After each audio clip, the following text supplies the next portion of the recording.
There is a particular taste to early morning Paris industrial air, heavy as the iron tang of rust and cigarette ash.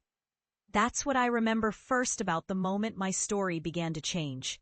If you stand too close to the big rolling doors of the old Saint-Denis factory at 5 in the morning, you feel the metallic chill on your tongue.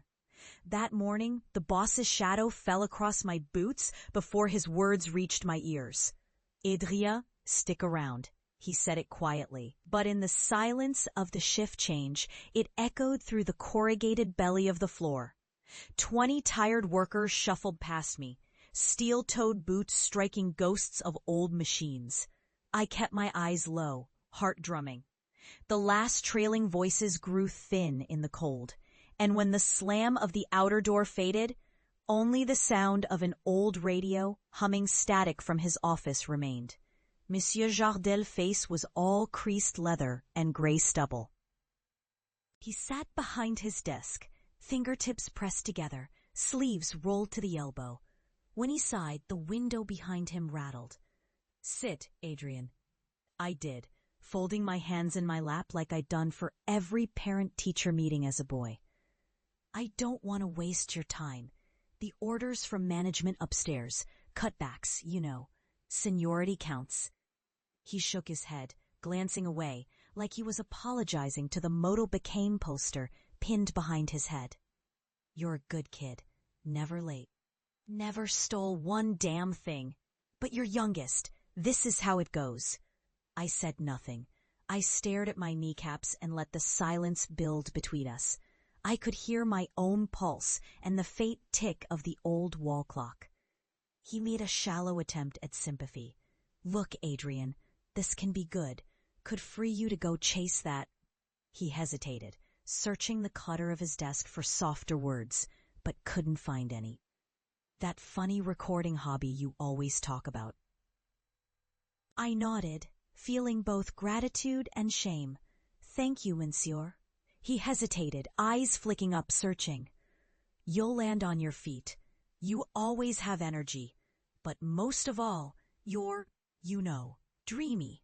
Won't see a kid like you here again." He smiled, trying to make it sound less like a benediction, more like a joke. The tips of my ears burned when I left his office, everyone else already gone. The bleak sunrise painting the factory floor in brittle gold. Outside, the first delivery trucks coughed over the stone. I zipped my jacket, slung my lunch pail over my shoulder, and started the long walk toward home. Back in Belleville, the apartment building windows glared at me, pale rectangles of accusation. My mother's slippers flapped against old linoleum when she appeared at the door, her arms crossed, hair haphazard from the pillow. "You're home already?" Suspicion lined her voice. "They let me go," I said. I watched the sentence drift between us, cold and harmless as steam from a kettle. She breathed sharply through her nose, crossing the kitchen to the small table, where advertisements for Lidl and Monoprix formed a mosaic of cheap groceries and hopeful prices. She didn't ask for details. Instead, she launched right in, a prospector eager for the gold vein. "Maybe this will be the time you stop with your nonsense. Find a proper job, finally." I sat across from her, feeling the old kitchen chairs tilt under my weight. "I'll find something." "You always say that." She wiped a fingerprint from the tabletop. "You have to stop dreaming, Adrian. Grow up." My Aunt Odette, who lived in the flat above, must have heard us through the thin floorboards. She let herself in without knocking, balancing a chipped mug and an expression of hungry curiosity. "You lost your job? That's a sign, Adrian." She clicked her tongue. "Eh bien, maybe now you will listen. It's time to help your mother more. You're not a child. Maybe join your cousin doing plumbing. He'll make a mess of that too." My older brother Etienne, home from a night shift at the bakery and still smelling of flour and heat, muttered as he came into the kitchen, "Stop daydreaming and do something real for once." I didn't look at them. Instead, I watched the steamy breath curling on my mother's tea, the pattern of condensation on the window. I didn't let my resolve show on my face. They never quite understood what it meant. The thing I'd done in secret for so long.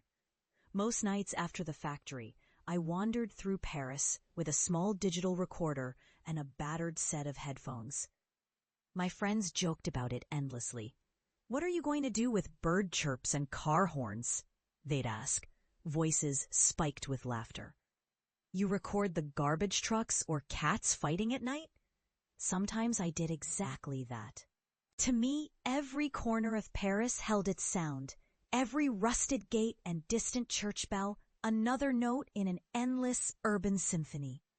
I would sneak into the metro after hours, waiting for the hush between trains to catch the echo of distant footsteps on tile. I'd press the recorder against the iron bones of the Pont Neuf to capture the slow lapping of the Seine, distant violins threading from buskers in the dark. It was a ridiculous dream, everyone said. To want to capture and shape the sounds of a city nobody thought needed saving. That morning, though, after the kitchen chorus trailed off into weary silence and Etienne slammed the door behind him, I picked up my battered headphones and left. There was no more factory. There was only sound. It is hard to describe what it meant to be a dreamer in Belleville, where dreams were taken as signs of laziness or madness. The jokes never ceased. Neighbors saw me scribbling notes and assumed I was writing love letters to myself. Children pointed at my headphones and called me La Taupe, the mole, thinking my ears must be blind if I listened that closely. But I kept recording, stubborn as moss. I took odd jobs, cleaning gutters, folding pastry boxes, unloading crates at night markets. Nothing lasted long. My mother would sigh every time she saw me pore over my sound editing software on the old PC. Her mouth a line of resigned worry. One night, after a particularly rough day scraping grease from the underside of a failing bistro's hoods, I found myself standing on the edge of the Canal Saint-Martin. A silver mist clung to the water, and the city felt quieter than usual. I let the recorder roll as a single barge, half hidden in darkness, plodded under a bridge, chains clinking, engines softly grumbling. I played the sound back on loop, volume up, eyes closed. The weight of the world seemed to lift a little each time that engine rumble drifted through. That is how I survived, my private invisible symphonies. The first break came almost by accident.